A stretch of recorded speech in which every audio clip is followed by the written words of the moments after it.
Recording by Phil Chenevert, Baton Rouge, Louisiana. This story was first published in Galaxy Science Fiction, January 1958.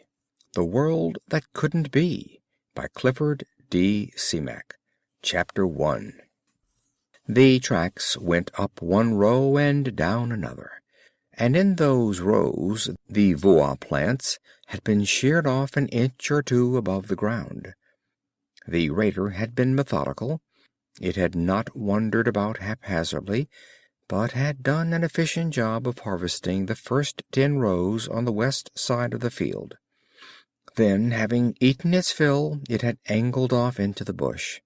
And that had not been long ago, for the soil still trickled down into the great pug marks, sunk deep into the finely cultivated loam.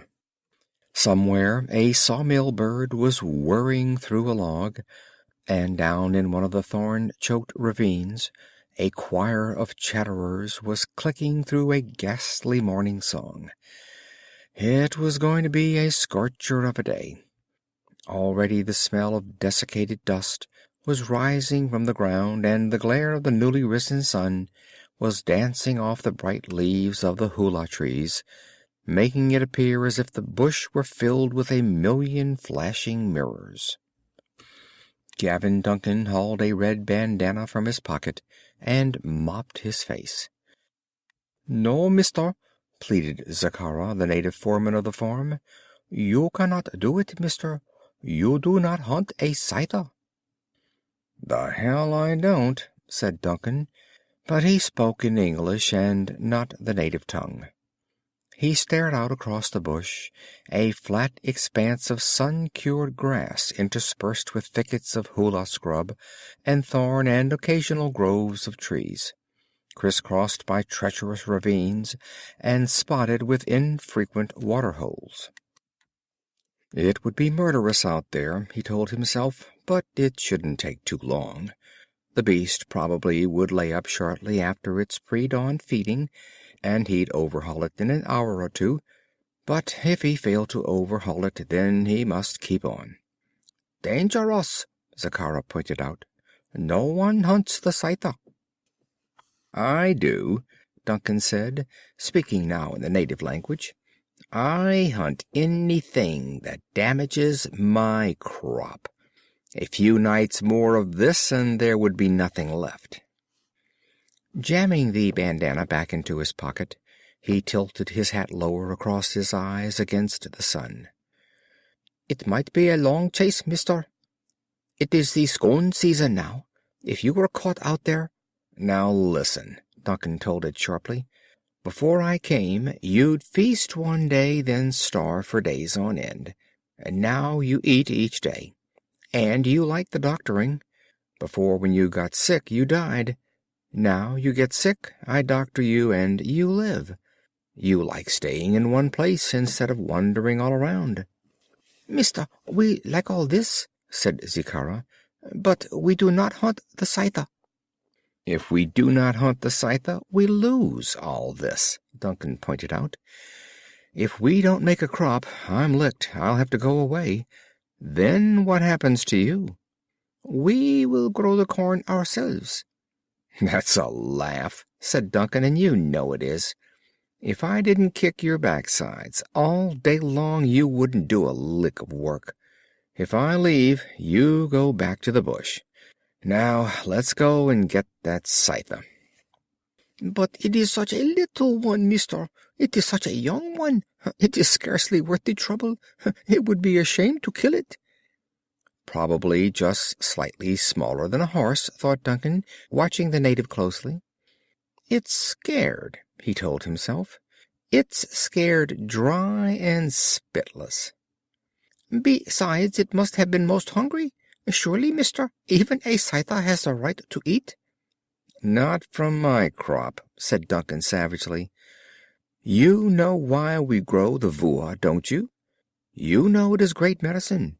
The berries that it grows cures those who are sick inside their heads. My people need that medicine, need it very badly. And what is more, out there," he swept his arm toward the sky, Out there they pay very much for it." "But, mister—" "I tell you this," said Duncan gently. "You either dig me up a bush runner to do the tracking for me, or you can all get out, the kit and caboodle of you. I can get other tribes to work the farm." "No, mister!" Zakhara screamed in desperation. "You have your choice," Duncan told it coldly.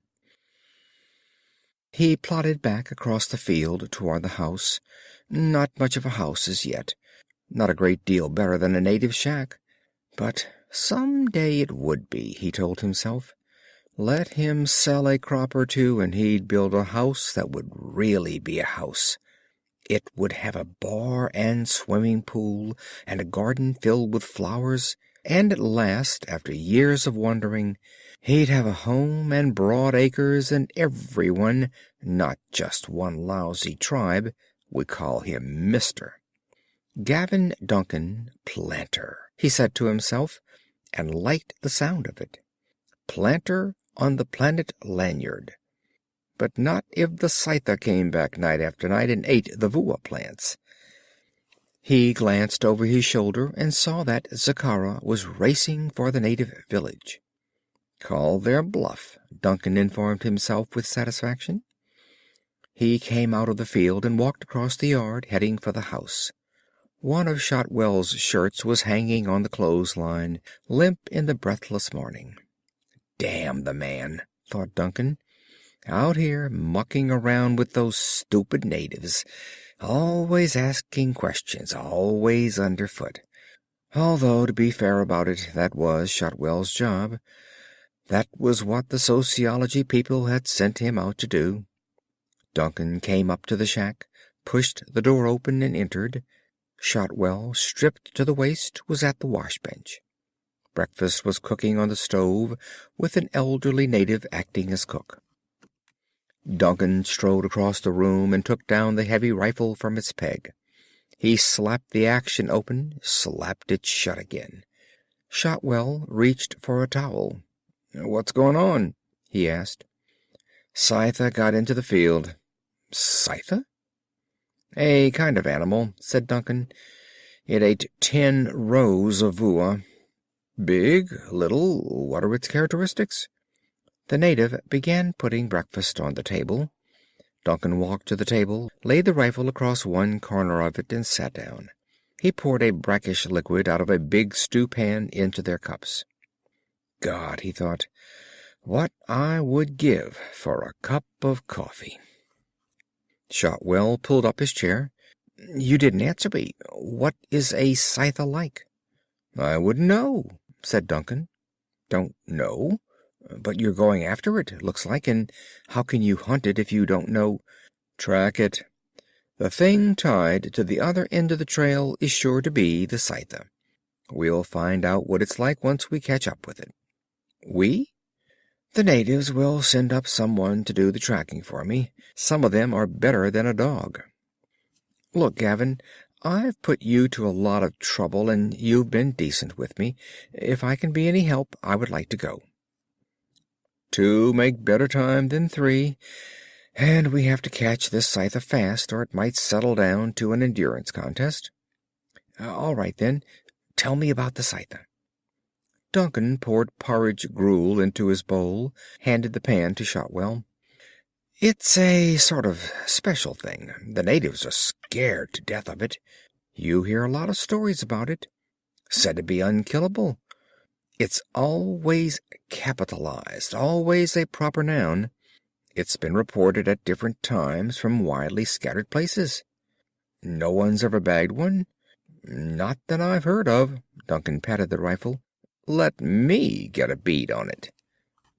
He started eating, spooning the porridge into his mouth, munching on the stale cornbread left from the night before. He drank some of the brackish beverage and shuddered. "Some day," he said, "I'm going to scrape together enough money to buy a pound of coffee. You'd think—" "It's the freight rates," Shotwell said. "I'll send you a pound when I go back." "Not at the price they'd charge to ship it out," said Duncan. "I wouldn't hear of it." They ate in silence for a time. Finally Shotwell said, "I'm getting nowhere, Gavin. The natives are willing to talk, but it all adds up to nothing. I tried to tell you that. You could have saved your time." Shotwell shook his head stubbornly. "There's an answer, a logical explanation. It's easy enough to say you cannot rule out the sexual factor, but that's exactly what has happened here on Lanyard. It's easy to exclaim that a sexless animal, a sexless race, a sexless planet is impossible, but that is what we have. Somewhere there is an answer, and I have to find it." "Now hold up a minute," Duncan protested. "There's no use blowing a gasket. I haven't got time this morning to listen to your lecture." "But it's not the lack of sex that worries me entirely," Shotwell said, "although it's the central factor. There are subsidiary situations deriving from that central fact which are most intriguing." "I have no doubt of it," said Duncan, "but if you please, without sex there is no basis for the family, and without the family there is no basis for a tribe, and yet the natives have an elaborate tribal setup, with taboos by way of regulation. Somewhere there must exist some underlying basic unifying factor, some common loyalty, some strange relationship which spells out to brotherhood." "Not brotherhood," said Duncan, chuckling. "Not even sisterhood. You must watch your terminology. The word you want is ithood." The door pushed open, and a native walked in timidly. "Zakara said that Mister want me," the native told him. "I am Sipar. I can track anything but screamers, stilt birds, longhorns, and donovans. Those are my taboos." "I am glad to hear that," Duncan replied. "You have no Scytha taboo, then?" "Scytha!" yipped the native. "Zakara did not tell me Scytha."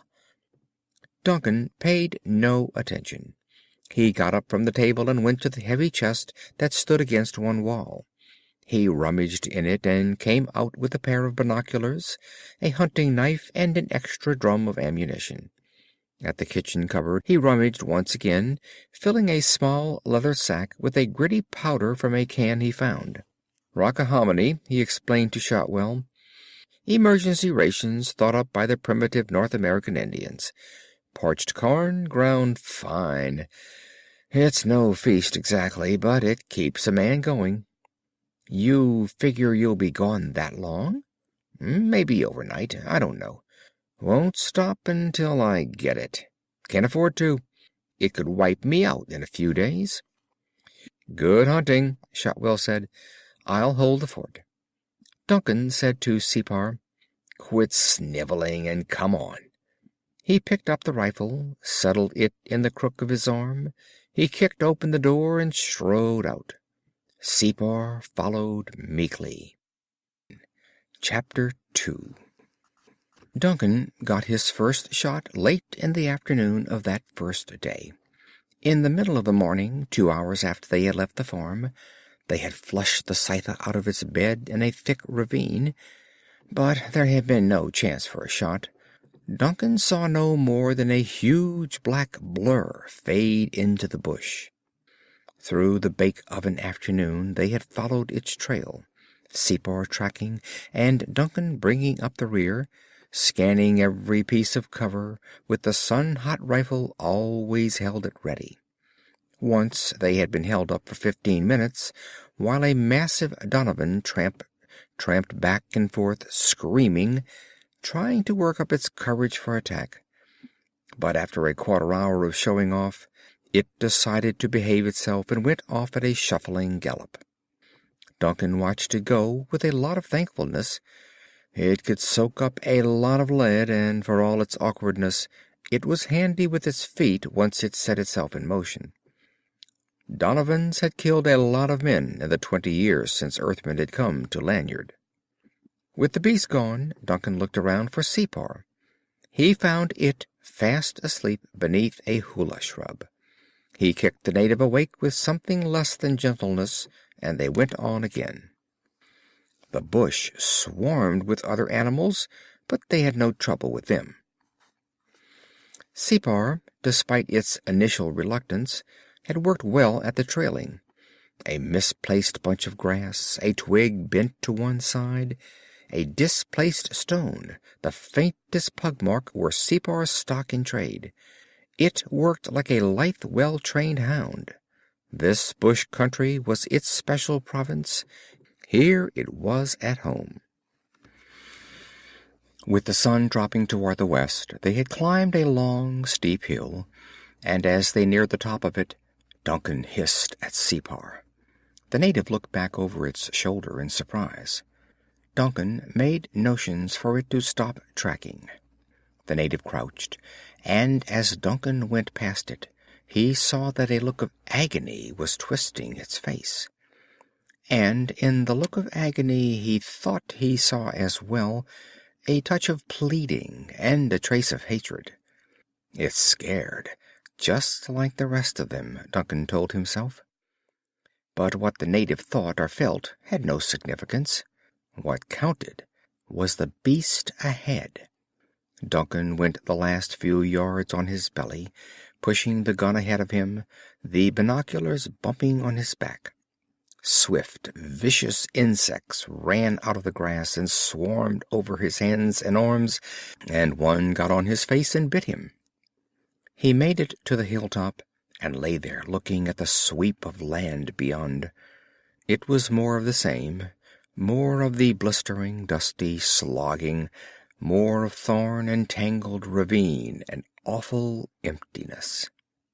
He lay motionless, watching for a hint of motion, for the fitful shadow, for any wrongness in the terrain that might be the Scytha. But there was nothing. The land lay quiet under the declining sun.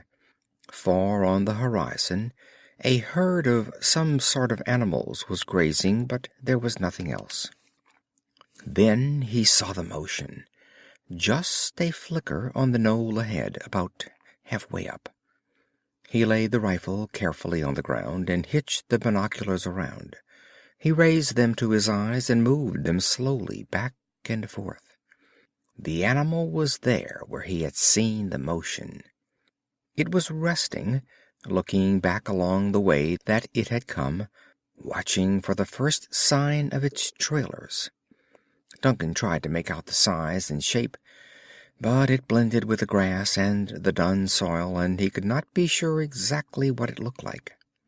He let the glasses down, and now that he had located it, he could distinguish its outline with the naked eye. His hand reached out and slid the rifle to him. He fitted it to his shoulder and wriggled his body for closer contact with the ground. The crosshairs centered on the faint outline of the knoll, and then the beast stood up. It was not as large as he had thought it might be, perhaps a little larger than earth lion size, but it was certainly no lion.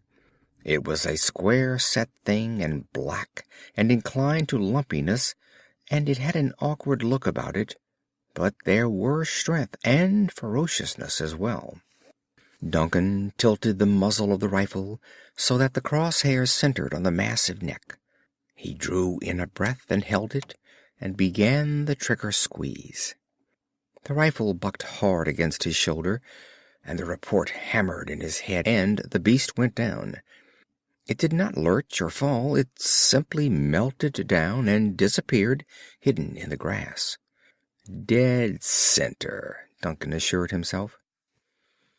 He worked the mechanism, and the spent cartridge case flew out. The feeding mechanism snicked, and the fresh shell clicked as it slid into the breech. He lay for a moment, watching.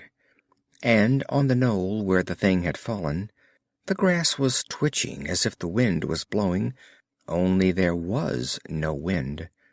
But despite the twitching of the grass, there was no sign of the Scytha. It did not struggle up again. It stayed where it had fallen.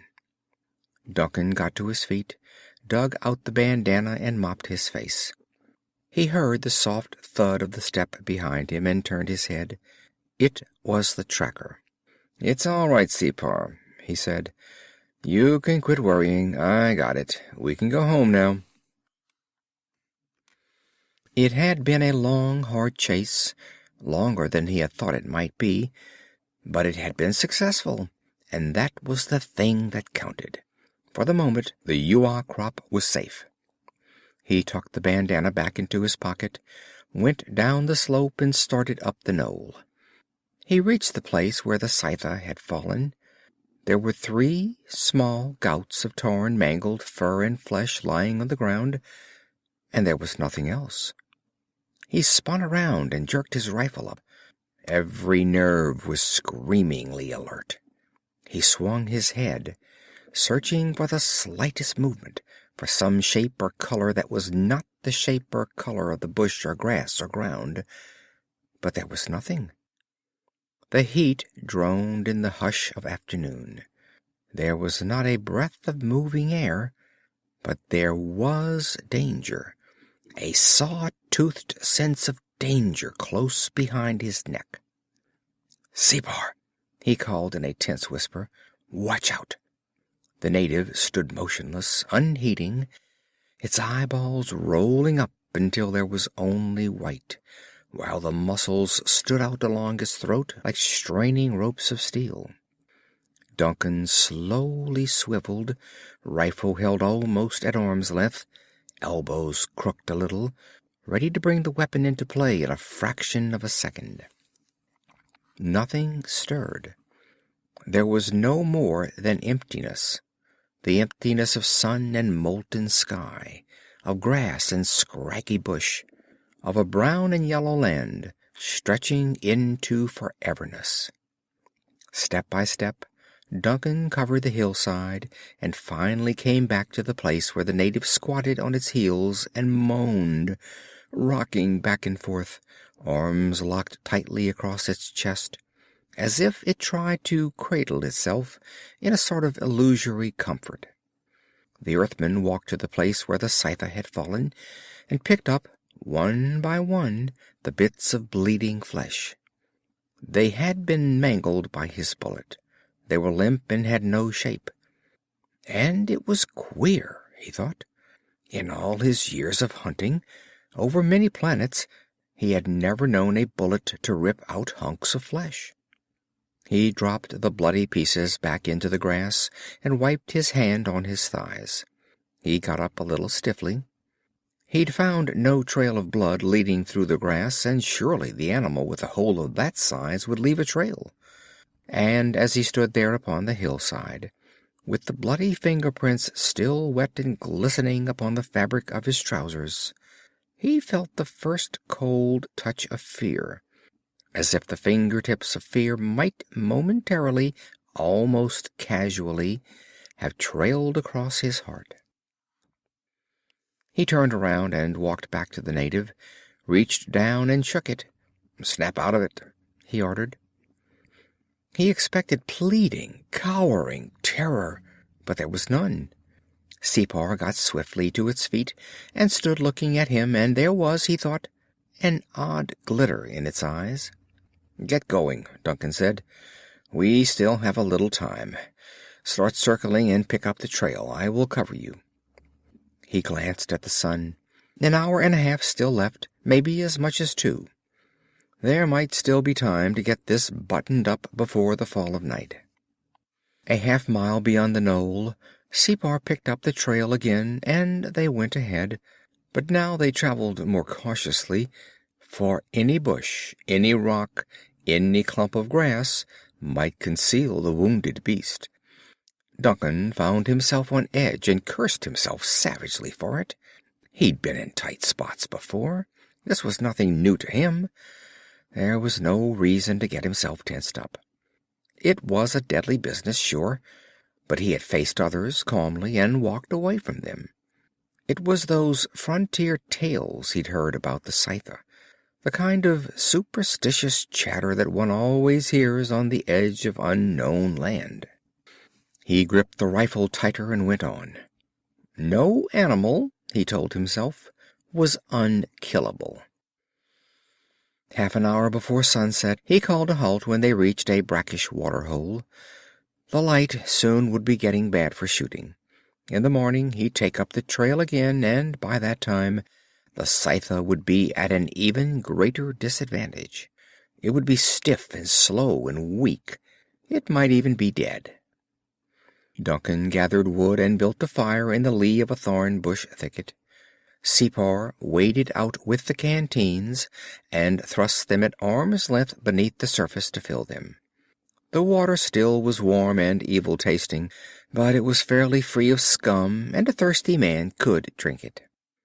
The sun went down and darkness fell quickly. They dragged more wood out of the thicket and piled it carefully close at hand. Duncan reached into his pocket and brought out the little bag of rockahominy. "Here," he said to Separ, "supper."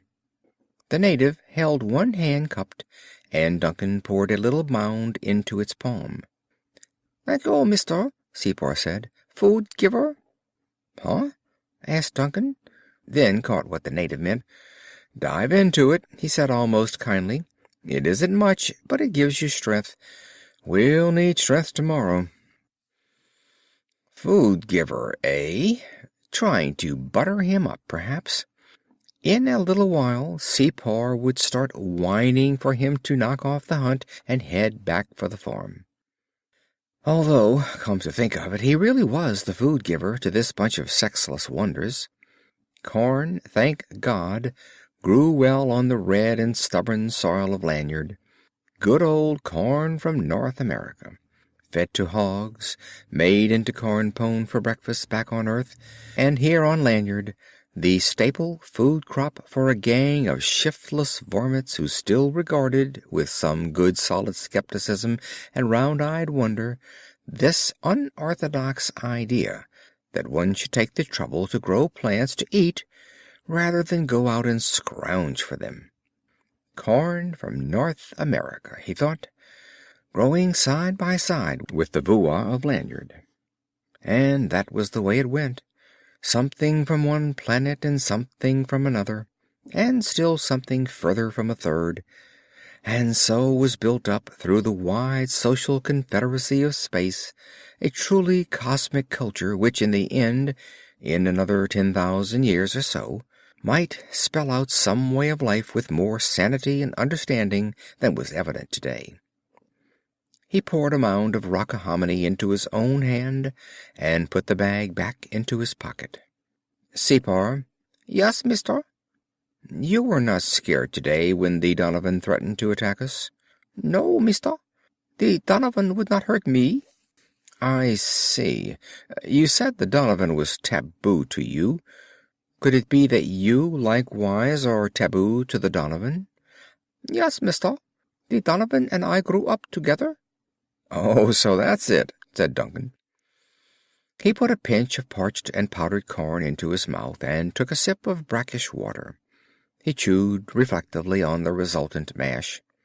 He might go ahead, he knew, and ask why and how and where Separ and the Donovan had grown up together, but there was no point to it. This was exactly the kind of tangle that Shotwell was forever getting into. Half the time, he told himself, "I'm convinced the little stinkers are doing no more than pulling our legs." What a fantastic bunch of jerks! Not men, not women, just things. And while there were never babies, there were children, although never less than 8 or 9 years old. And if there were no babies, where did the 8 and 9-year-olds come from? "I suppose," he said, "that these other things that are your taboos, the stilt birds and the screamers and the like, also grew up with you?" "That's right, mister." "Some playground that must have been," said Duncan. He went on chewing, staring out into the darkness beyond the ring of firelight. "There's something in the thorn bush, mister." "I didn't hear a thing." "Little pattering. Something is running there." Duncan listened closely. What Separ said was true. A lot of little things were running in the thicket. "More than likely mice," he said. He finished his rockahominy and took an extra swig of water, gagging on it slightly. "Get your rest," he told Separ. "I'll wake you later so I can catch a wink or two." "Mister," Separ said, "I will stay with you to the end." "Well," said Duncan, somewhat startled, "that is decent of you." "I will stay to the death," Separ promised earnestly. "Don't strain yourself," said Duncan. He picked up the rifle and walked down to the water hole. The night was quiet and the land continued to have that empty feeling. Empty except for the fire and the water hole and the little mice-like animals running in the thicket. And Separ lying by the fire, curled up and sound asleep already. Naked, not with a weapon to its hand. Just a naked animal, the basic humanoid, and yet with underlying purpose that at times was baffling. Scared and shivering this morning at mere mention of the Scytha, yet never faltering on the trail. In pure funk back there on the knoll where they had lost the Scytha, but now ready to go to the death. Duncan went back to the fire and prodded Separ with his toe. The native came straight up out of sleep. "Whose death?" asked Duncan. "Whose death are you talking of?" "Why, ours, of course," said Separ, and went back to sleep. Chapter 3. Duncan did not see the arrow coming. He heard the swishing whistle and felt the wind of it on the right side of his throat, and then it thunked into a tree behind him. He leaped aside and dived for the cover of a tumbled mound of boulders, and almost instinctively his thumb pushed the fire control of the rifle up to automatic. He crouched behind the jumbled rocks and peered ahead. There was not a thing to see. The hula trees shimmered in the blaze of sun, and the thorn bush was gray and lifeless, and the only things astir were 3 stilt birds walking gravely a quarter of a mile away. "Separ," he whispered. "Here, mister." "Keep low. It's still out there." Whatever it might be, still out there and waiting for another shot. Duncan shivered, remembering the feel of the arrow flying past his throat. A hell of a way for a man to die, out at the tail end of nowhere with an arrow in his throat, and a scared, stiff native heading back for home as fast as it could go. He flicked the control on the rifle back to single fire, crawled around the rock pile, and sprinted for a grove of trees that stood on higher ground. He reached them, and there he flanked the spot from which the arrow must have come. He unlimbered the binoculars and glassed the area. He still saw no sign. Whatever had taken the pot shot at them had made its getaway. He walked back to the tree where the arrow still stood out, its point driven deep into the bark. He grasped the shaft and wrenched the arrow free. "You can come out now," he called to Separ. "There's no one around." The arrow was unbelievably crude. The unfeathered shaft looked as if it had been battered off to the proper length with a jagged stone. The arrowhead was unflaked flint picked up from some outcropping or dry creek bed, and it was awkwardly bound to the shaft with the tough but pliant inner bark of the hula tree. "You recognize this?" he asked Separ. The native took the arrow and examined it. "Not my tribe." "Of course not your tribe. Yours wouldn't take a shot at us. Some other tribe, perhaps?" "Very poor arrow." "I know that.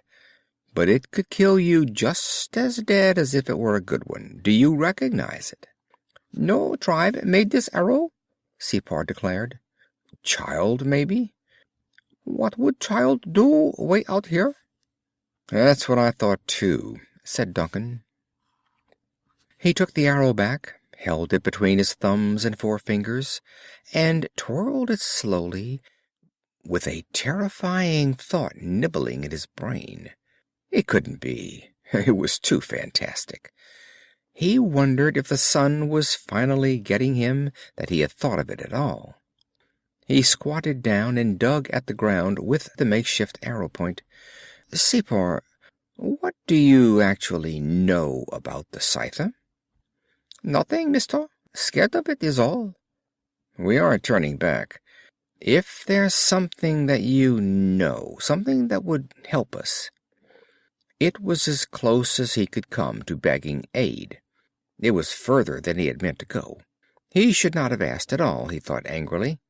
"I do not know," the native said. Duncan cast the arrow to one side and rose to his feet. He cradled the rifle in his arm. "Let's go." He watched Separ trot ahead. "Crafty little stinker," he told himself. "It knows more than it's telling." They toiled into the afternoon.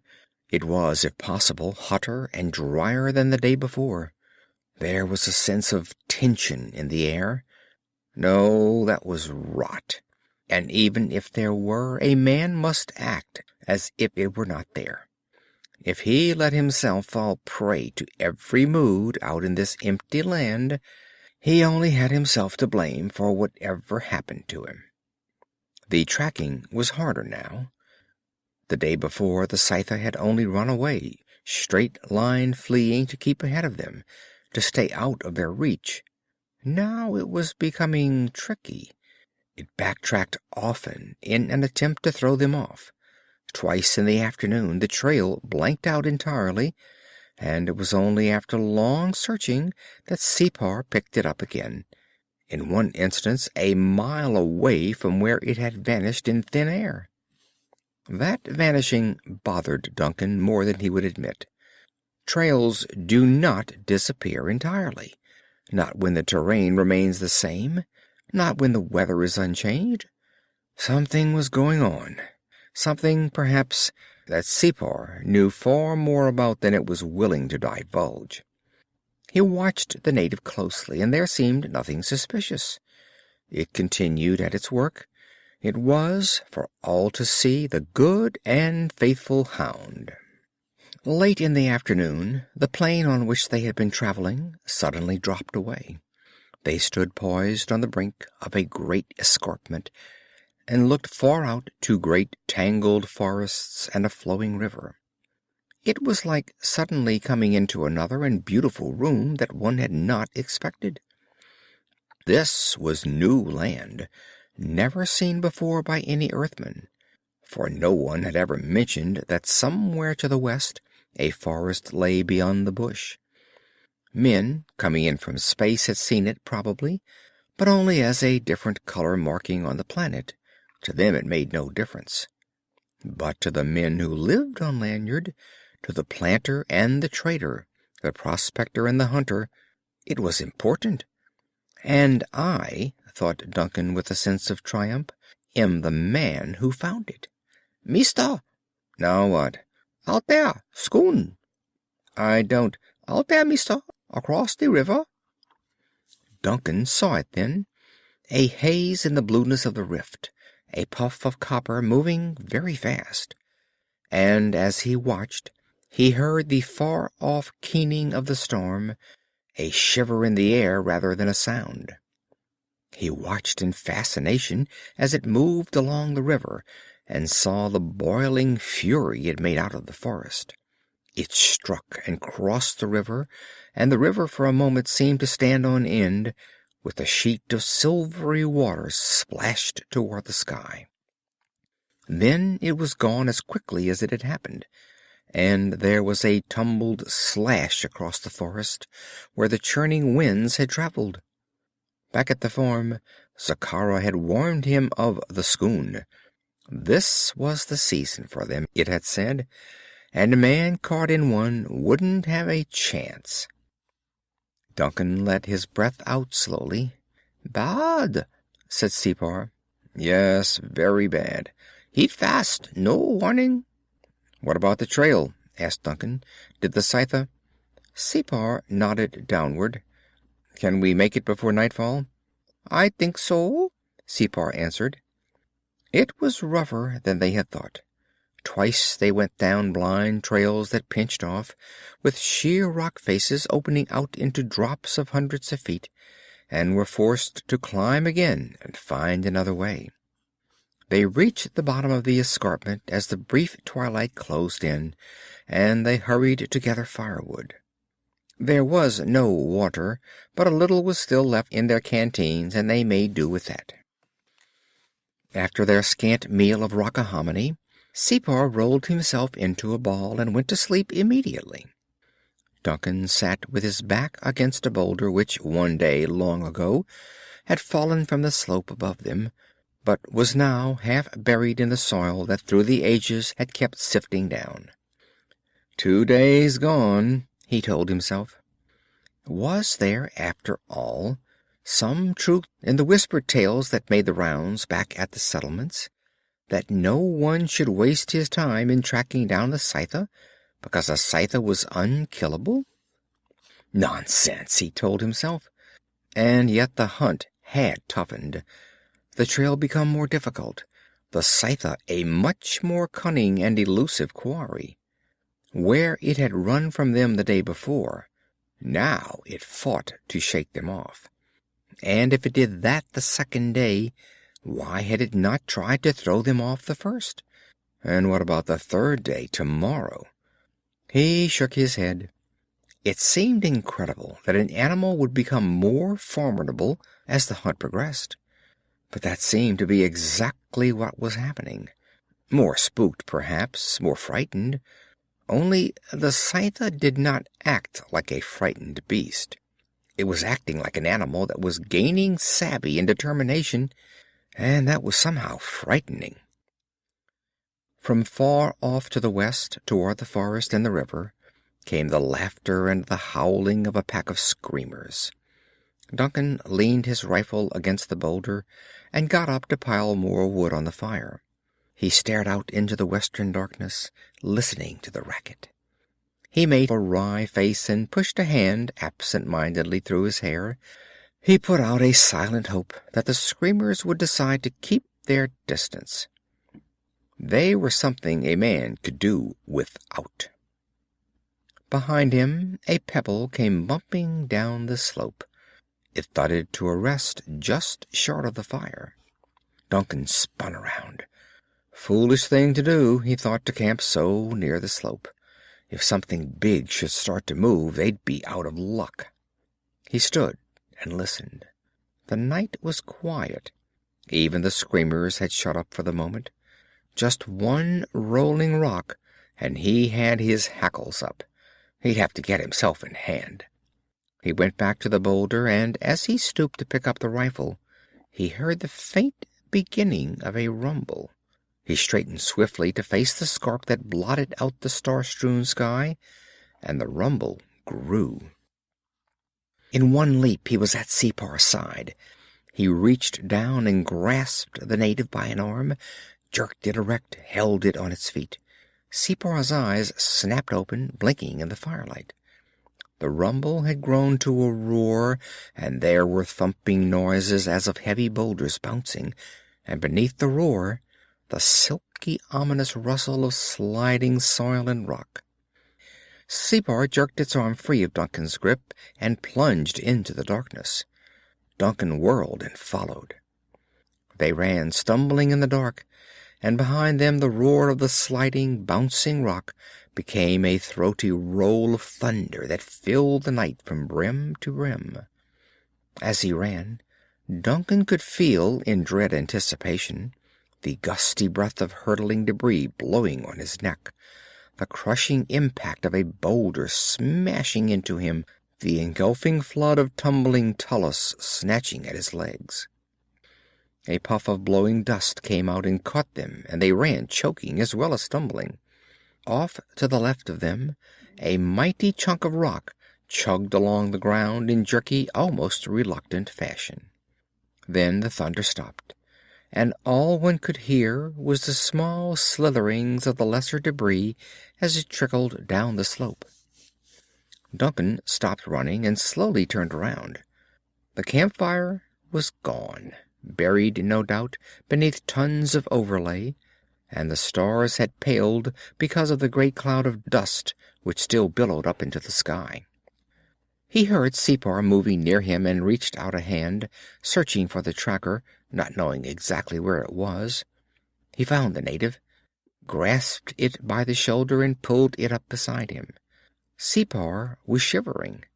"It's all right," said Duncan. And it was all right, he reassured himself. He still had the rifle. The extra drum of ammunition and the knife were on his belt, the bag of rockahominy in his pocket. The canteens were all they had lost, the canteens and the fire. "We'll have to hold up somewhere for the night," Duncan said. "There are screamers on the loose." He didn't like what he was thinking, nor the sharp edge of fear that was beginning to crowd in upon him. He tried to shrug it off, but it still stayed with him, just out of reach. Separ plucked at his elbow. "Don't take it, mister, over there. We could crawl inside. We would be safe from screamers." It was torture, but they made it. "Screamers and you are taboo," said Duncan, suddenly remembering. "How come you are afraid of them?" "Afraid for you, mister, mostly. Afraid for myself just a little. The screamers could forget. They might not recognize me until too late. Safer here." "I agree with you," said Duncan. The screamers came and padded all about the thicket. The beasts sniffed and clawed at the thorns to reach them, but finally went away. When morning came, Duncan and Separ climbed the scarp, clambering over the boulders and the tons of soil and rock that covered their camping place. Following the gash cut by the slide, they clambered up the slope and finally reached the point of the slide's beginning. There they found the depression in which the poised slab of rock had rested, and where the supporting soil had been dug away so that it could be started with a push down the slope above the campfire. And all about were the deeply sunken pug marks of the scythe. Chapter 4. Now it was more than just a hunt. It was knife against the throat, kill or be killed. Now there was no stopping, when before there might have been. It was no longer sport, and there was no mercy. "And that's the way I like it," Duncan told himself. He rubbed his hand along the rifle barrel and saw the metallic glints shine in the noonday sun. "One more shot," he prayed. "Just give me one more shot at it. This time there would be no slip-up. This time there would be more than 3 sodden hunks of flesh and fur lying in the grass to mock me." He squinted his eyes against the heat shimmer rising from the river, watching Separ hunkered beside the water's edge. The native rose to its feet and trotted back to him. "It crossed," said Separ. "It walked out as far as it could, and it must have swum." "Are you sure? It might have waded out to make us think it crossed, then doubled back again." He stared at the purple green of the trees across the river. Inside that forest it would be hellish going. "We can look," said Separ. "Good. You go downstream and I'll go up." An hour later they were back. They had found no tracks. There seemed little doubt that the scythe had really crossed the river. They stood side by side, looking at the forest. "Mister, we have come far. You are brave to hunt the scythe. You have no fear of death." "The fear of death," Duncan said, "is entirely infantile. And it's beyond the point as well. I do not intend to die." They waded out into the stream. The bottom shelved gradually, and they had to swim no more than 100 yards or so. They reached the forest bank and threw themselves flat to rest. Duncan looked back the way they had come. To the east, the escarpment was a dark blue smudge against the pale blue burnished sky. And 2 days back of that lay the farm and the Vua field. But they seemed much further off than that. They were lost in time and distance. They belonged to another existence and another world. All his life, it seemed to him, had faded and become inconsequential and forgotten. as if this moment in his life were the only one that counted, as if all the minutes and the hours, all the breaths and heartbeats, wake and sleep, had pointed toward this certain hour upon this certain stream, with the rifle molded to his hand, and the cool, calculated bloodlust of a killer riding in his brain. Separ finally got up and began to range along the stream.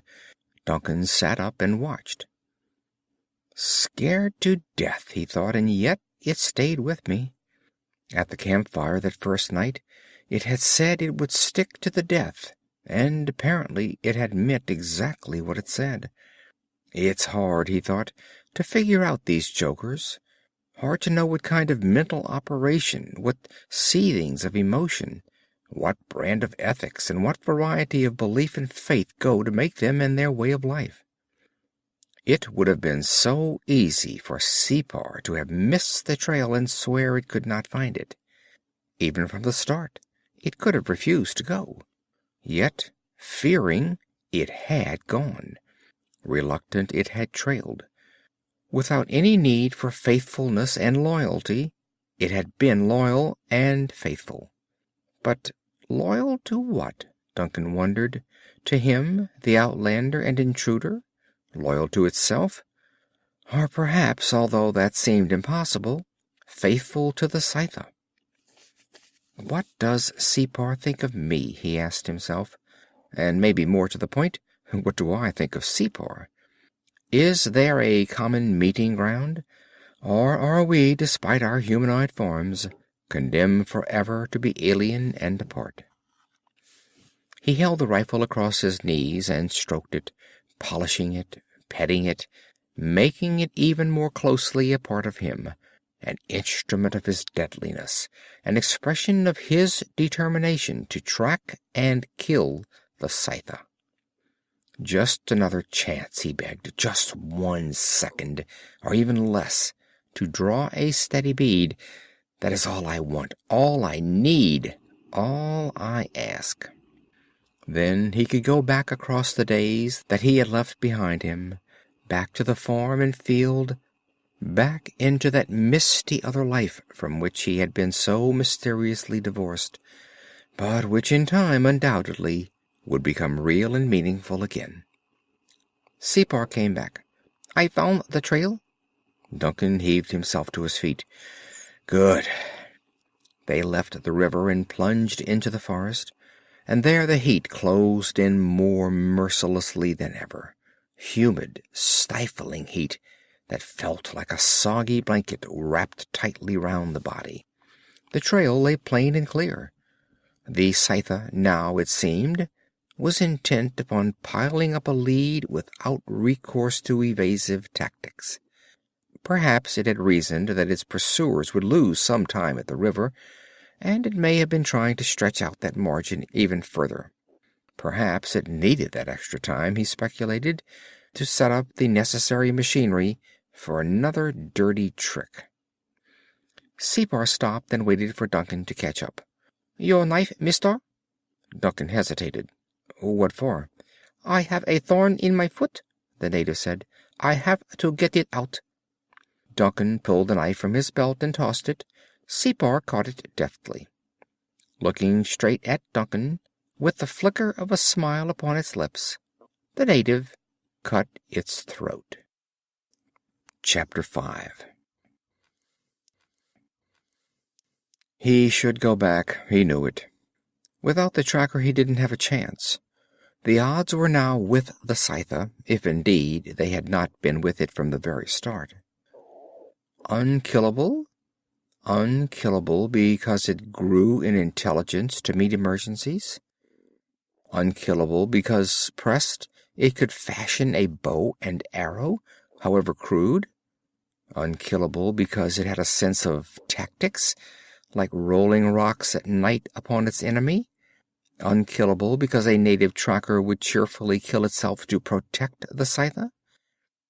A sort of crisis beast, perhaps, one able to develop intelligence and abilities to meet each new situation, and then lapsing back to the level of non-intelligent contentment? That, thought Duncan, would be a sensible way for anything to live. It could do away with the inconvenience and the irritability and the discontentment of intelligence when intelligence was unneeded.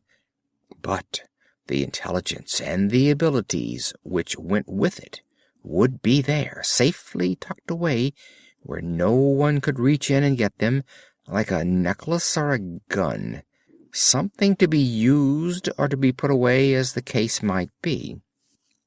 Duncan hunched forward and with a stick of wood pushed the fire together. The flames blazed up anew and sent sparks flying up into the whispering darkness of the trees. The night had cooled off a little, but the humidity still hung on, and a man felt uncomfortable, a little frightened too. Duncan lifted his head and stared up into the fire-flecked darkness. There were no stars, because the heavy foliage shut them out. He missed the stars. He felt better if he could look up and see them. When morning came, he should go back. He should quit this hunt which now had become impossible and even slightly foolish. But he knew he wouldn't. Somewhere along the 3-day trail, he had become committed to a purpose and a challenge, and he knew that when morning came he would go on again. It was not hatred that drove him, nor vengeance, or even the trophy urge, the hunter lust that prodded men to kill something strange or harder to kill or bigger than any man had ever killed before. It was something more than that, some weird entangling of the scythe's meaning with his own. He reached out and picked up the rifle and laid it in his lap.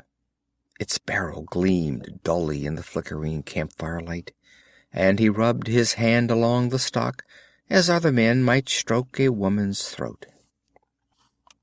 "Mister," said a voice. It did not startle him, for the word was softly spoken, and for a moment he had forgotten that Separ was dead. Dead, with a half-smile fixed upon its face, with its throat laid wide open. "Mister?" Duncan stiffened. Separ was dead, and there was no one else, and yet someone had spoken to him, and there could be only one thing in all this wilderness that might speak to him. "Yes," he said. He did not move. He simply sat there with the rifle in his lap. "You know who I am?" "I suppose you are the Scythe?" "You have done well," the Scythe said. "You've made a splendid hunt. There is no dishonor if you should decide to quit. Why don't you go back? I promise you no harm." It was over there, somewhere in front of him, somewhere in the brush beyond the fire, almost straight across the fire from him, Duncan told himself. If he could keep it talking, perhaps even lure it out. "Why should I?" he asked. "The hunt is never done until one gets the thing one is after." "I can kill you," the Scythe told him. "But I do not want to kill. It hurts to kill." "That's right," said Duncan. "You are most perceptive." For he had it pegged now. He knew exactly where it was. He could afford a little mockery. His thumb slid up the metal and nudged the fire control to automatic, and he flexed his legs beneath him so that he could rise and fire in one single motion. "Why do you hunt me?" the Scythe asked. "You are a stranger on my world, and you had no right to hunt me. Not that I mind, of course. In fact, I found it stimulating. We must do it again. When I am ready to be hunted, I shall come and tell you, and we can spend a day or two at it." "Sure we can," said Duncan, rising, and as he rose into his crouch, he held the trigger down, and the gun danced in insane fury.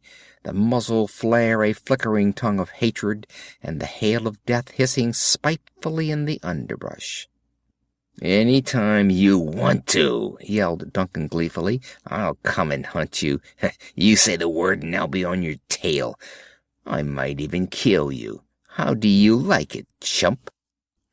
And he held the trigger tight and kept his crouch, so the slugs would not fly high, but would cut their swath just above the ground, and he moved the muzzle back and forth a lot, so that he covered extra ground to compensate for any miscalculations he might have made.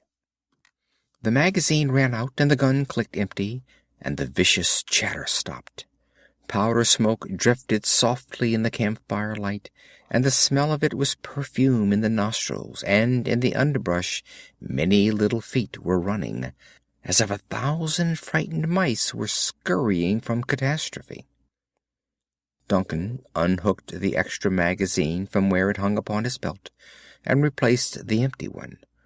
Then he snatched a burning length of wood from the fire, and waved it frantically until it burst into a blaze and became a torch. A rifle grasped in one hand and the torch in the other, he plunged into the underbrush. Little chittering things fled to escape him. He did not find the scythe. He found the chewed-up bushes and soil churned by flying metal, and he found 5 lumps of flesh and fur, and these he brought back to the fire.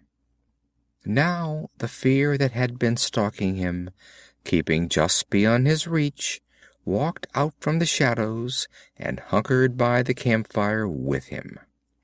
He placed the rifle within easy reach, and arranged the 5 bloody chunks on the ground close to the fire, and he tried, with trembling fingers, to restore them to the shape they'd been before the bullets struck them. And that was a good one, he thought with grim irony, because they had no shape. They had been part of the scythe, and you killed a scythe inch by inch, not with a single shot. You knocked a pound of meat off it the first time, and the next time you shot off another pound or 2, and if you got enough shots at it, you finally carved it down to size, and maybe you could kill it then, although he wasn't sure. He was afraid. He admitted that he was, and he squatted there and watched his fingers shake, and he kept his jaws clamped tight to stop the chatter of his teeth. The fear had been getting closer all the time. He knew it had moved in by a step or 2 when Separ cut its throat. And why in the name of God had the damn fool done it? It made no sense at all. He had wondered about Separ's loyalties, and the very loyalties that he had dismissed as a sheer impossibility had been the answer after all. In the end, for some obscure reason, obscure to humans, that is, Separ's loyalty had been to the scythe. But then what was the use of searching for any reason in it? Nothing that had happened made any sense. It made no sense that a beast one was pursuing should up and talk to one, although it did fit in with the theory of the crisis beast he had fashioned in his mind. Progressive adaptation, he told himself. Carry adaptation far enough, and you'd reach communication. But might not the scythe's power of adaptation be running down? Had the scythe gone about as far as it could force itself to go? Maybe so, he thought. It might be worth a gamble. Separ's suicide, for all its casualness, bore the overtones of a last-notch desperation. And the scythe speaking to Duncan, its attempt to parley with him, contained a note of weakness. The arrow had failed, and the rock slide had failed, and so had Separ's death. What next would the scythe try? Had it anything to try? Tomorrow he'd find out. Tomorrow he'd go on. He couldn't turn back now. He was too deeply involved. He'd always wonder, if he turned back now, whether another hour or 2 might not have seen the end of it. There were too many questions, too much mystery. There was now far more at stake than 10 rows of vua. Another day might make some sense of it, might banish the dread walker that trod upon his heels, might bring some peace of mind. As it stood right at the moment, none of it made sense. But even as he thought it, suddenly one of the bits of bloody flesh and mangled fur made sense. Beneath the punching and prodding of his fingers, it had assumed a shape. Breathlessly, Duncan bent above it, not believing, not even wanting to believe, hoping frantically that it should prove completely wrong. But there was nothing wrong with it. The shape was there and could not be denied. It had somehow fitted back into its natural shape, and it was a baby screamer. Well, maybe not a baby, but at least a tiny screamer. Duncan sat back on his heels and sweated. He wiped his bloody hands upon the ground. He wondered what other shapes he'd find if he put back into proper place the other hunks of limpness that lay beside the fire. He tried and failed. They were too smashed and torn. He picked them up and tossed them in the fire. He took up his rifle and walked around the fire, sat down with his back against a tree, cradling the gun across his knees.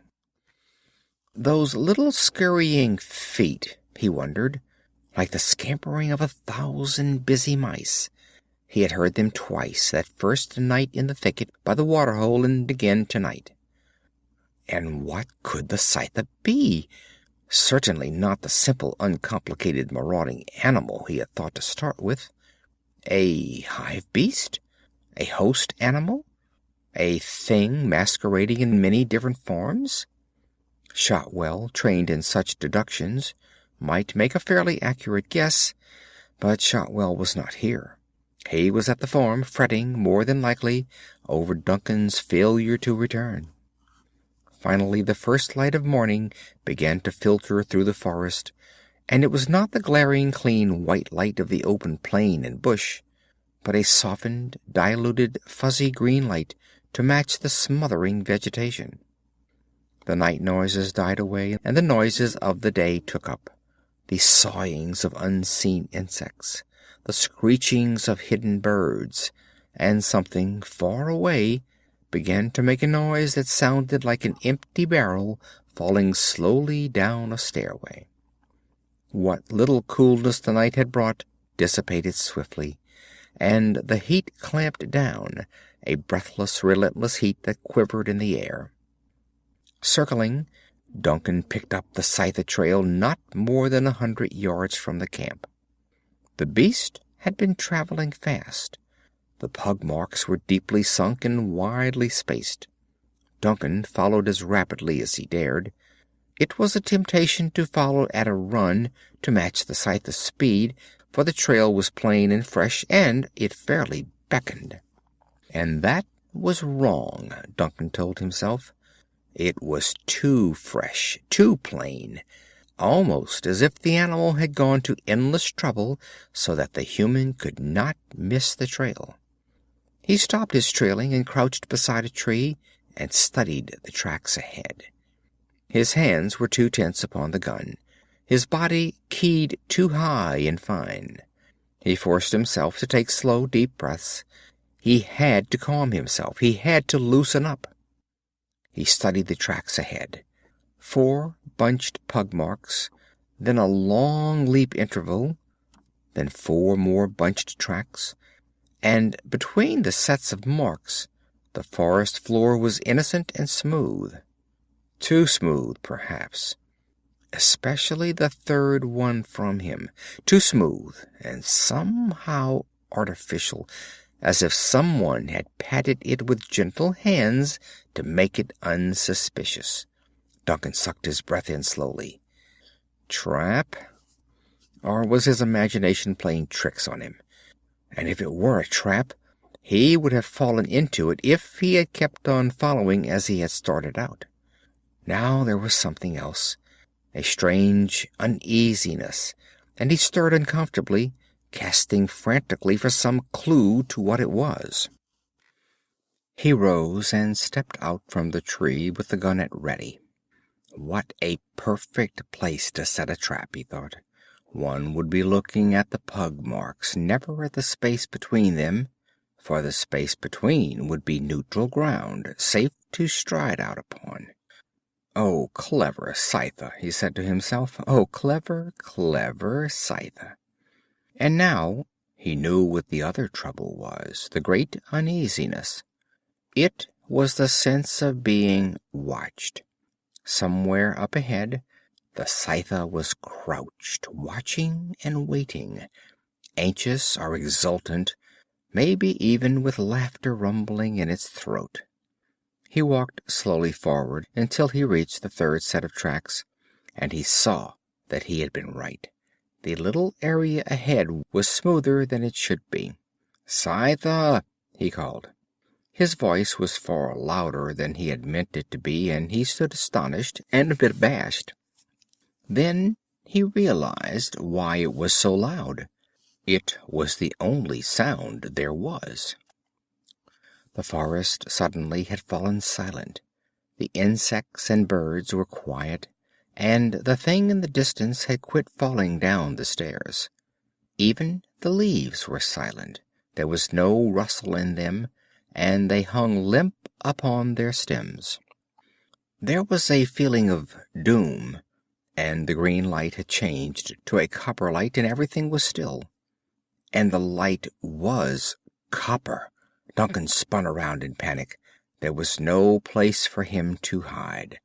Before he could take another step, the scoon came, and the winds rushed out of nowhere. The air was clogged with flying leaves and debris. Trees snapped and popped and tumbled in the air. The wind hurled Duncan to his knees, and as he fought to regain his feet, he remembered in a blinding flash of total recall how it had looked from atop the escarpment. The boiling fury of the winds, and the mad swirling of the coppery mist, and how the trees had whipped in whirlpool fashion. He came half erect and stumbled, clawing at the ground, in an attempt to get up again, whilst inside his brain an insistent clicking voice cried out for him to run, and somewhere another voice said to lie flat upon the ground, to dig in as best he could. Something struck him from behind, and he went down, pinned flat, with his rifle wedged beneath him. He cracked his head upon the ground, and the world whirled sickeningly and plastered his face with a handful of mud and tattered leaves. He tried to crawl and couldn't, for something had grabbed him by the ankle and was hanging on. With a frantic hand he clawed the mess out of his eyes, spat it from his mouth. Across the spinning ground something black and angular tumbled rapidly. It was coming straight toward him, and he saw it was the Scyther, and that in another second it would be on top of him.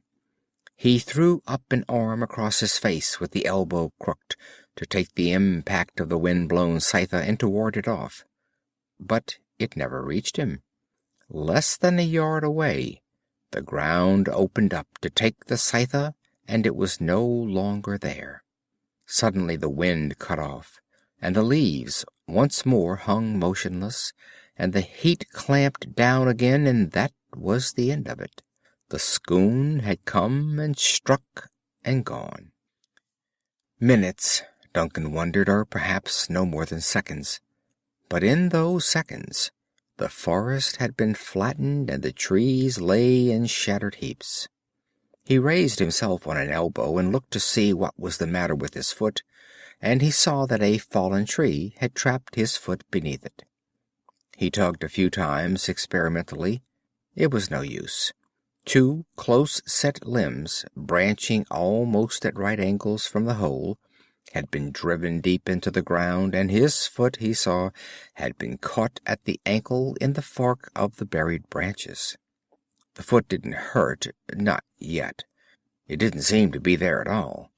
He tried wiggling his toes, and felt none. He wiped the sweat off his face with the shirt sleeve and fought to force down the panic that was rising in him. Getting panicky was the worst thing a man could do in a spot like this. The thing to do was to take stock of the situation, figure out the best approach, then go ahead and try it. The tree looked heavy, but perhaps he could handle it if he had to, although there was danger that if he shifted it, the bole might settle more solidly and crush his foot beneath it. At the moment, the two heavy branches thrust into the ground on either side of his ankle were holding most of the tree's weight off his foot. The best thing to do, he decided, was to dig the ground away beneath his foot until he could pull it out. He twisted around and started digging with the fingers of one hand. Beneath the thin covering of humus, he struck a solid surface, and his fingers slid along it. With mounting alarm, he explored the ground, scratching at the humus. There was nothing but rock, some long-buried boulder, the top of which lay just beneath the ground. His foot was trapped beneath a heavy tree and a massive boulder, held securely in place by forked branches that had forced their splintering way down along the boulder's sides. He lay back, propped on an elbow. It was evident that he could do nothing about the buried boulder. If he was going to do anything, his problem was the tree. To move the tree, he would need a lever, and he had a good stout lever in his rifle.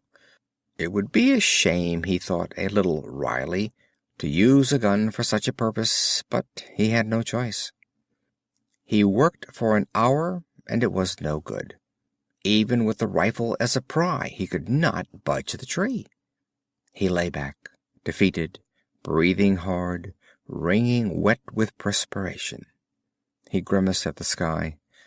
"All right, Scyther," he thought. "You won out in the end, but it took a schoon to do it. With all your tricks, you couldn't do the job until—" Then he remembered. He sat up hurriedly. "Scyther!" he called. The scyther had fallen into a hole that had opened in the ground. The hole was less than an arm's length away from him, with a little debris around its edges still trickling into it. Duncan stretched out his body, lying flat upon the ground, and looked into the hole. There, at the bottom of it, was the scyther. It was the first time he'd gotten a good look at the scyther, and it was a crazily put-together thing. It seemed to have nothing functional about it, and it looked more like a heap of something just thrown on the ground than it did an animal. The hole he saw was more than an ordinary hole. It was a pit, and very cleverly constructed. The mouth was about 4 feet in diameter, and it widened to roughly twice that at the bottom. It was, in general, bottle-shaped, with an incurving shoulder at the top, so that anything that fell in could not climb out. Anything falling into that pit was in to stay. This, Duncan knew, was what had laid beneath that too smooth interval between the two sets of scyther tracks. The scyther had worked all night to dig it, then had carried away the dirt dug out of the pit, and had built a flimsy camouflage cover over it. Then it had gone back and made the trail that was so loud and clear, so easy to make out and follow, and having done all that, having labored hard and stealthily, the scyther had settled down to watch, to make sure the following human had fallen in the pit. "Hi, pal," said Duncan. "How are you making out?" The scyther did not answer. "Classy pit," said Duncan. "Do you always den up in luxury like this?" But the scyther didn't answer. Something queer was happening to the scyther. It was coming all apart. Duncan watched with fascinated horror as the scyther broke down into 1,000 lumps of motion that scurried in the pit and tried to scramble up its sides, only to fall back in tiny showers of sand. Amid the scurrying lumps, one thing remained intact. A fragile object that resembled nothing quite so much as the stripped skeleton of a Thanksgiving turkey. But it was a most extraordinary Thanksgiving skeleton, for it throbbed with pulsing life and glowed with a steady violet light. Chitterings and squeakings came out of the pit, and the soft patter of tiny running feet, and as Duncan's eyes became accustomed to the darkness of the pit, he began to make out the forms of some of the scurrying shapes. There were tiny screamers, and some donovans, and sawmill birds, and a bevy of kill devils, and something else as well. Duncan raised his hand and pressed it against his eyes, then took it quickly away. The little faces still were there, looking up as if beseeching him, with the white shine of their teeth and the white rolling of their eyes. He felt horror wrenching at his stomach, and the sour, bitter taste of revulsion welled into his throat, but he fought it down, harking back to that day at the farm before they had started on the hunt. "I can track down anything but screamers, stilt-birds, longhorns, and donovans," Separ had told him solemnly. "Those are my taboos." And Separ was also their taboo, for he had not feared the donovan. Separ had been, however, somewhat fearful of the screamers in the dead of night because, the native had told him reasonably, screamers were forgetful. Forgetful of what? Forgetful of the Scytha mother? Forgetful of the motley brood in which they had spent their childhood? For that was the only answer to what was running in the pit, and the whole unsuspected answer to the enigma against which men like Shotwell had frustratedly banged their heads for years. Strange, he told himself. All right, it might be strange, but if it worked, what difference did it make? So the planet's denizens were sexless because there was no need of sex. What was wrong with that? It might, in fact, Duncan admitted to himself, head off a lot of trouble. No family spats, no triangle trouble, no fighting over mates. While it might be unexciting, it did seem downright peaceful. And since there was no sex, the Scytha species was the planetary mother, but more than just a mother. The Scytha, more than likely, was mother, father, incubator, nursery, teacher, and perhaps many other things besides, all rolled into one. In many ways, he thought, it might make a lot of sense. Here, natural selection would be ruled out, and ecology could be controlled in considerable degree, and mutation might even be a matter of deliberate choice rather than random happenstance. And it would make for a potential planetary unity such as no other world had ever known. Everything here was kin to everything else. Here was a planet where man or any other alien must learn to tread most softly, for it was not inconceivable that in a crisis or a clash of interests one might find himself faced suddenly with a unified and cooperating planet, with every form of life making common cause against the interloper. The little scurrying things had given up. They'd gone back to their places, clustered around the pulsing violet of the Thanksgiving skeleton, each one fitting into place until the Scytha had taken shape again. As if, Duncan told himself, blood and nerve and muscle had come back from a brief vacation to form the beast anew. "Mister," asked the Scyther, "what do we do now?" "You should know," Duncan told it. "You were the one who dug the pit." "I split myself," the Scyther said. "A part of me dug the pit, and the other part that stayed on the surface got me out when the job was done." "Convenient," grunted Duncan. And it was convenient. That was what had happened to the scythe when he had shot it. It had split into all its component parts and had got away. And that night beside the water-hole it had spied on him, again in the form of all its separate parts, from the safety of the thicket. "You are caught, and so am I," the scythe said. "Both of us will die here. It seems a fitting end to our association. Do you not agree with me?" "I'll get you out," said Duncan wearily. "I have no quarrel with children." He dragged the rifle toward him and unhooked the sling from the stock. Carefully he lowered the gun by the sling, still attached to the barrel, down into the pit.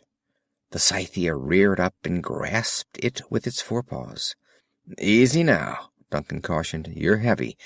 I don't know if I can hold you." But he needn't have worried. The little ones were detaching themselves and scrambling up the rifle and the sling. They reached his extended arms and ran up them with scrabbling claws.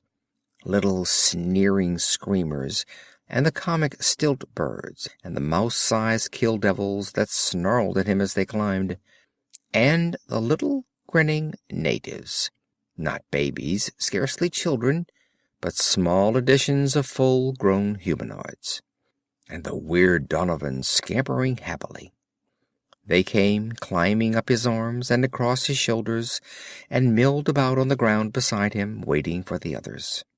And finally the scythe, not skinned down to the bare bones of its Thanksgiving turkey size, but far smaller than it had been, climbed awkwardly up the rifle and the sling to safety. Duncan hauled the rifle up and twisted himself into a sitting position. The scythe, he saw, was reassembling. He watched in fascination as the restless miniatures of the planet's life swarmed and seethed like a hive of bees, each one clicking into place to form the entire beast. And now the scythe was complete.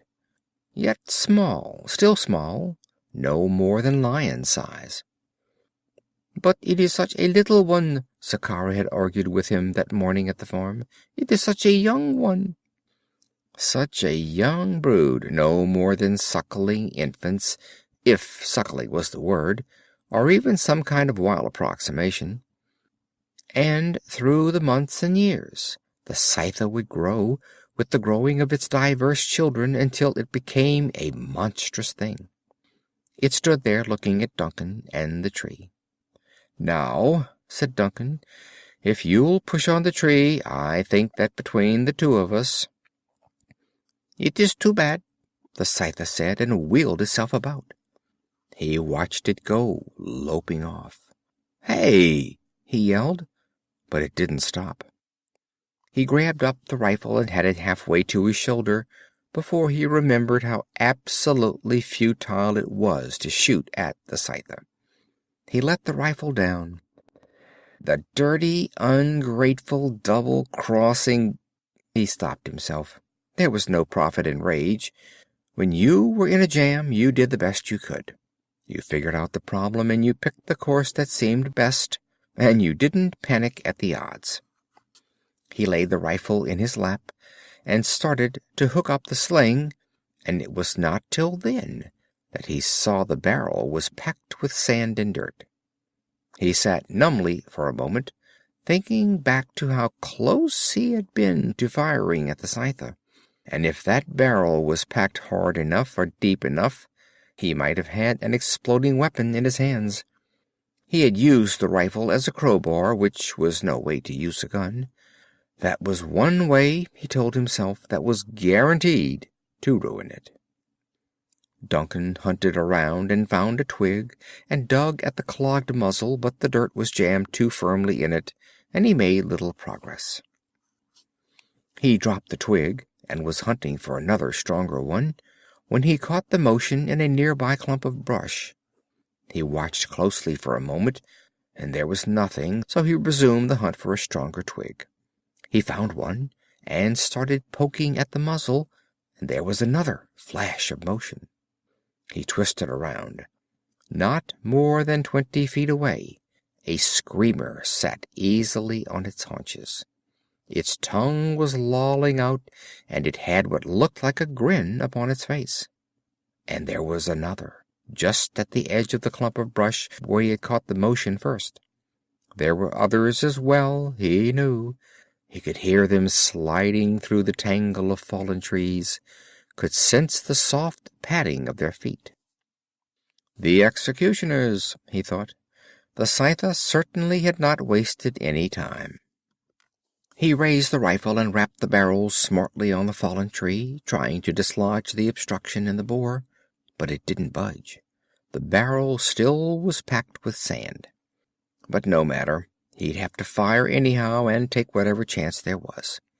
He shoved the control to automatic and tilted up the muzzle.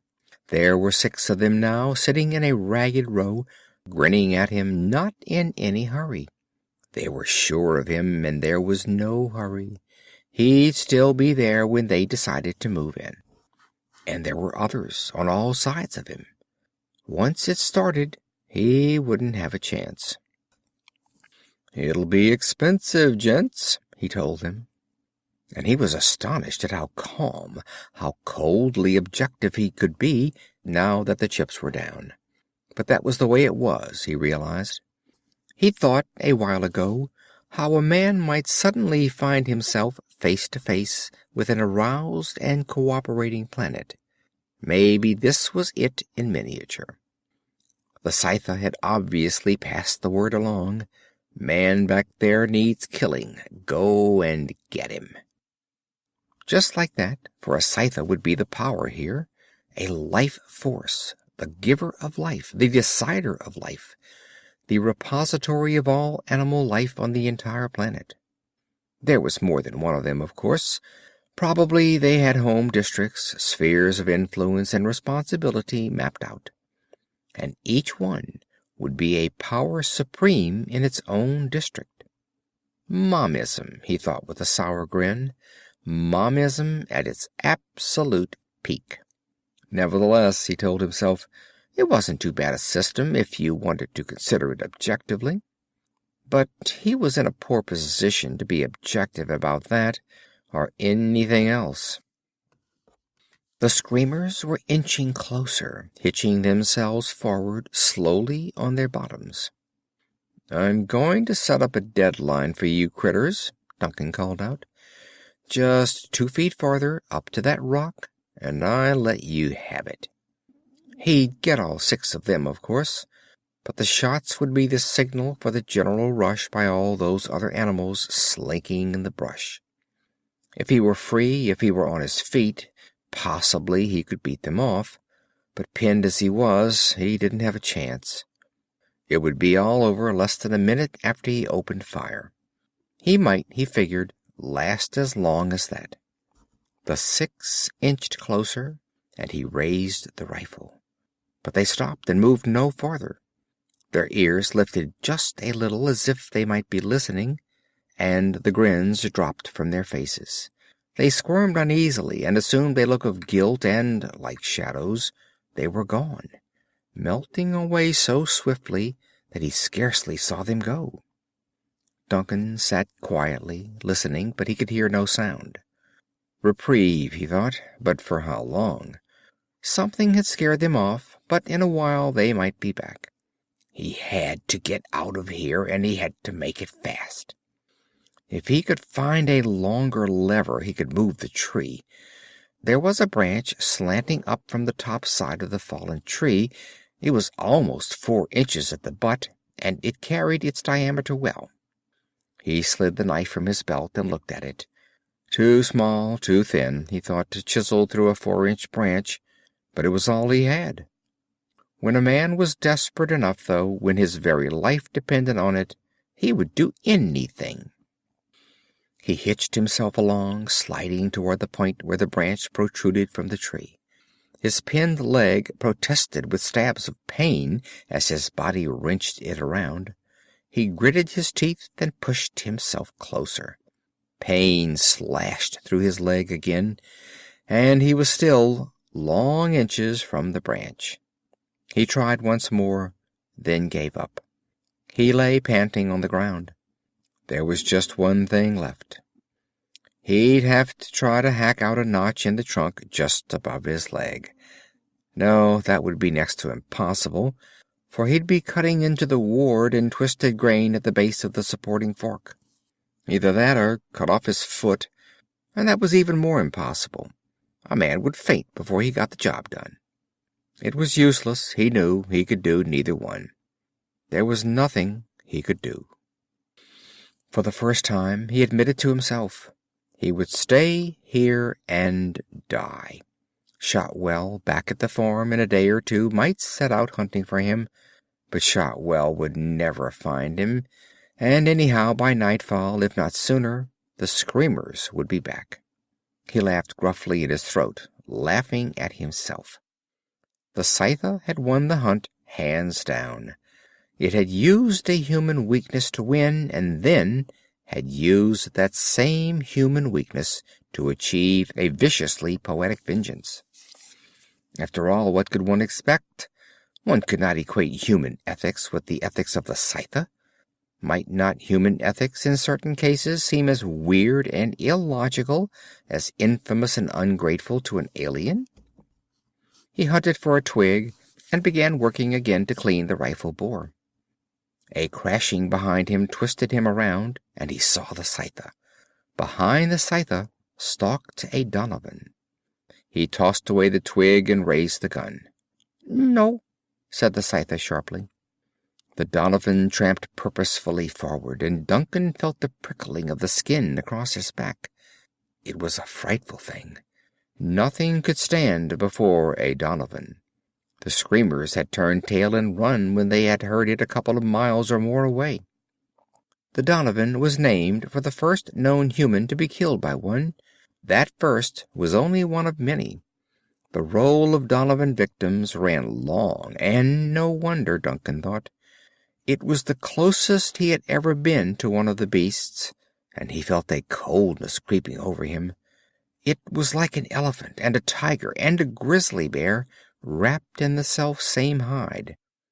It was the most vicious fighting machine that had ever been spawned. He lowered the rifle. There would be no point in shooting. In 2 quick strides the beast could be upon him. The Donovan almost stepped on him, and he flinched away. Then the great head lowered, and gave the fallen tree a butt, and the tree bounced for a yard or two. The Donovan kept on walking. Its powerfully muscled stern moved into the brush and out of sight. "Now we are even," said the Scyther. "I had to get some help." Donovan grunted. He flexed the leg that had been trapped, and he could not feel the foot. Using his rifle as a cane, he pulled himself erect. He tried putting weight on the injured foot, and it screamed with pain. He braced himself with the rifle and rotated so that he faced the Scyther. "Thanks, pal," he said. "I didn't think you'd do it." "You will not hunt me now?" Duncan shook his head. "I'm in no shape for hunting. I am heading home." "It was the vua, wasn't it? That was why you hunted me?" "The vua is my livelihood," said Duncan. "I cannot let you eat it." The Scyther stood silently, and Duncan watched it for a moment. Then he wheeled. Using the rifle for a crutch, he started hobbling away. The Scyther hurried to catch up with him. "Let us make a bargain, mister.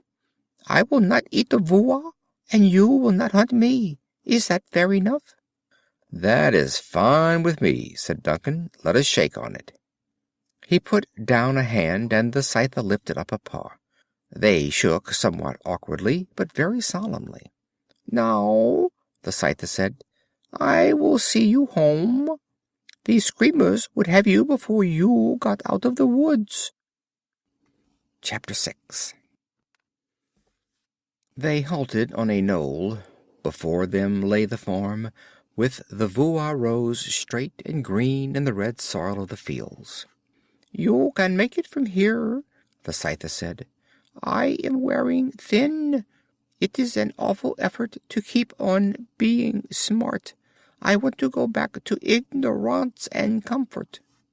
"It was nice knowing you," Duncan told it politely, "and thanks for sticking with me." He started down the hill, leaning heavily on the rifle crutch.